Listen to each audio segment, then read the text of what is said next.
உங்கள் favourite TV ஷோக்களை இனி miss பண்ண தேவையில்லை. ZEE5 இல் முற்றிலும் இலவசமாக காணுங்கள். இங்கேயும் எப்பொழுதும்.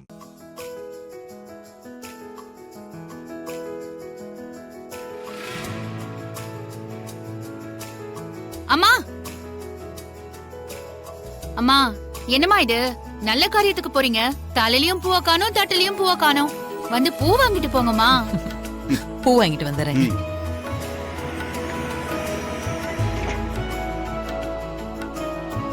பொண்ணுதான் நான் காலையில இருந்து தேடிட்டு இருந்தேன். நீதான் ஆளையே காணோம். 3வது தெருல இருக்கிற சரளாக்க பொண்ணுக்கு இன்னைக்கு சீமந்தம்மா. அதான் பூ கேட்டிருந்தாங்க, கொடுத்துட்டு வரலான்னு போனேம்மா. சரி சரி, ஒரு 10 முழம் மல்லிகை பூ எடுத்துட்டு வா. எடுத்துட்டு வரேன்.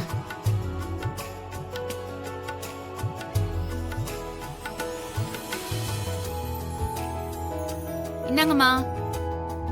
பேச்சுமா ஐயா, இந்த பணத்தை கர்நாடகா கொடுத்துருமா. என்னம்மா இது? ஐயா பொசுக்குன்னு காசல் நடத்த நீட்டுறாரு. என்ன உங்க வீட்டு பொண்ணு மாதிரி இல்ல சொல்வீங்க?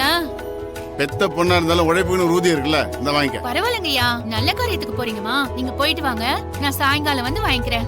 ஏங்க, இவகிட்ட பேசி ஜெயிக்க முடியாதுங்க. நீங்க விடுங்க, நான் அப்புறமா கொடுத்துக்கிறேன். சரிம்மா, வாயாடி, நாங்க வரோம். சரிங்கம்மா.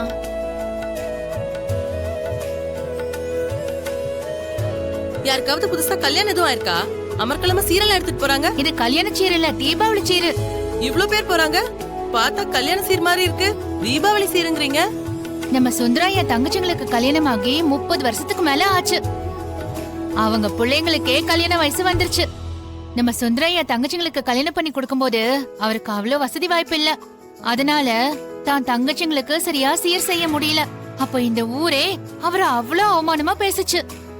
அதனால தனக்கு வசதி வாய்ப்பு வந்த பிறகு சுந்தராயா தான் தங்கச்சிங்களுக்கு வருஷம் விமர்சையா தீபாவளி சீரையே கல்யாண சீர் மாதிரி கொடுத்துட்டு இருக்காரு. நல்லா இருக்குமா சின்னண்ணே, நீங்களும் ஆசீர்வாதம் நல்லா இருக்கும். நல்லா நல்லா இந்தம்மா முதல்ல சீரை வாங்கி வாங்கிக்க. மாமா, தப்பு பண்றீங்க.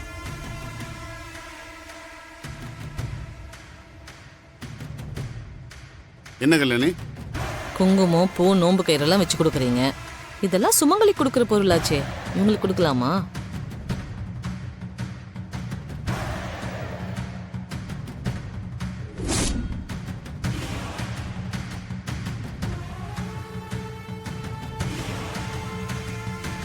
என்ன கல்யாணி, இது அங்கேயே தெரிஞ்சதும் சொல்லிருக்கலாம்ல.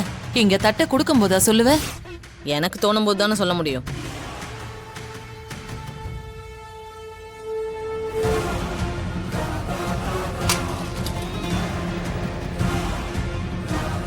இப்ப கொடுங்க. அண்ணே, இவங்க சொல்றதுல ஒண்ணும் தப்பு இல்லைண்ணே. பரவாயில்லண்ணே, கொடுங்க. கல்யாணி, இந்த வீட்டுல என் மருமக நந்தினி இருக்கிறத மறந்துட்டியா? இந்த உலகத்துல யாருக்கு எது கிடைக்கணும் கிடைக்க கூடாது முடிவு பண்றது நீயோ நானோ கிடையாது. அந்த ஆண்டவன் தான். தட்டுல இருந்து எடுத்ததெல்லாம் வை. சொல்றாங்கல்ல.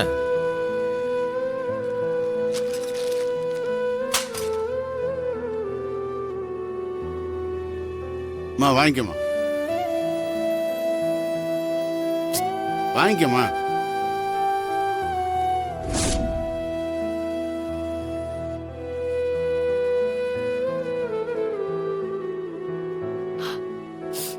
என்னம்மா? ஒண்ணும் இல்லண்ணே. அண்ணே வாங்க, உட்காருங்க. வாங்க அண்ணி, வாங்க.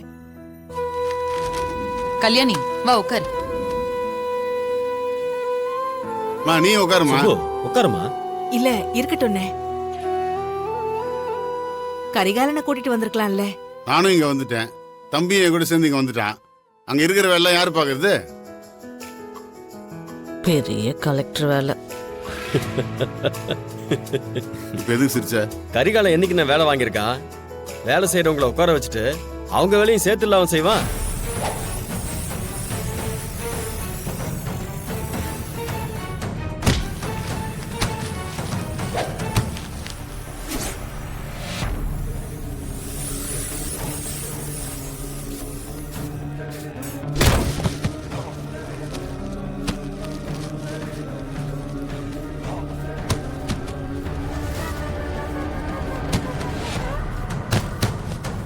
ஏப்பா கரிகாலா,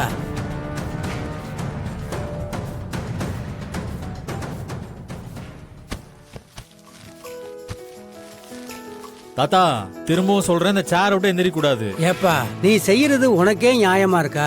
அப்படி என்ன நியாயம் இல்லாத செஞ்சுட்டேன்? சம்பளத்தையும் கொடுத்து என் வேலையும் நீயே செஞ்சா எப்படிப்பா? எவ்வளவு நேரம்தான் என்னை இப்படியே உட்கார வச்சிருப்ப? நான் சொல்ற வரைக்கும் இப்படியே தான் உட்கார்ந்துருக்கணும். என்னப்பா என்னால முடியாதுன்னு நினைக்கிறியா? வயசை வச்சு நீ எடை போடாத. வேணும்னா போட்டி வச்சு பார்த்துடலாமா? 1 மணி நேரத்துல நீ எத்தனை மூட்டை தூக்குற, நான் எத்தனை மூட்டை தூக்குறேன்னு பார்த்துடலாமா? இதெல்லாம் நல்லா தான் பேசுறீங்க, ஆனா மூட்டையை தூக்கும் போது தான் மயங்கி விழுந்துடுறீங்க. அது ஏதோ நேத்து சாப்பிடாம வந்ததுனால மயக்கம் போட்டு விழுந்துட்டேன். தினைக்கும் அப்படி நடக்குமா? ஏன் தாத்தா, நான் தெரியாம தான் கேக்குறேன். உங்களுக்கு வயசு 80 ஆயிடுச்சு, பொண்ணை அப்படியே கட்டி கொடுத்துட்டீங்க. புள்ள மெட்ராஸ்ல வேலை செய்யறான், கை நிறைய சம்பாதிக்கிறான். இதுக்கப்புறமும் உங்களுக்கு அப்படி என்ன தேவைன்னு இப்படி கஷ்டப்பட்டு வேலை பார்த்துட்டு இருக்கீங்க?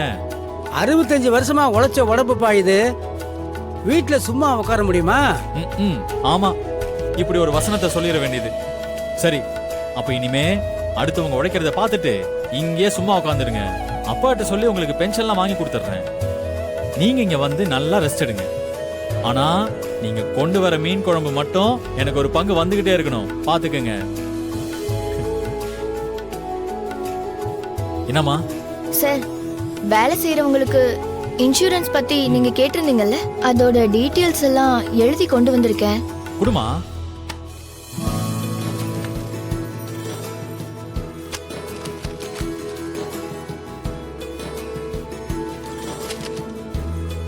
உன் பேர் என்னம்மா? தமிழரசி சார். உன் பேரு தமிழ், இருக்கிற இடம் தமிழ்நாடு. இந்த சரக்கை வாங்கி பயன்படுத்த போறவங்களும் தமிழங்க தான், விக்கிற நாமளும் தமிழங்க தான். ஆனா நீ இந்த விவரத்தை எல்லாத்தையுமே இங்கிலீஷ்ல எழுதி கொண்டு வந்திருக்கியே. போய் தமிழ்ல எழுதி கொண்டு வா. இப்ப எதுக்காக இப்படி சிரிச்சிட்டு இருக்கீங்க? நடக்கிறத பார்த்துட்டு சிரிக்காம வேற என்னப்பா பண்றது? என்ன நடக்குது? அந்த பொண்ணு கணக்கு வழக்க இங்கிலீஷ்ல எழுதிட்டு வந்து கொடுத்தது. உனக்கு ஒன்னும் புரியல.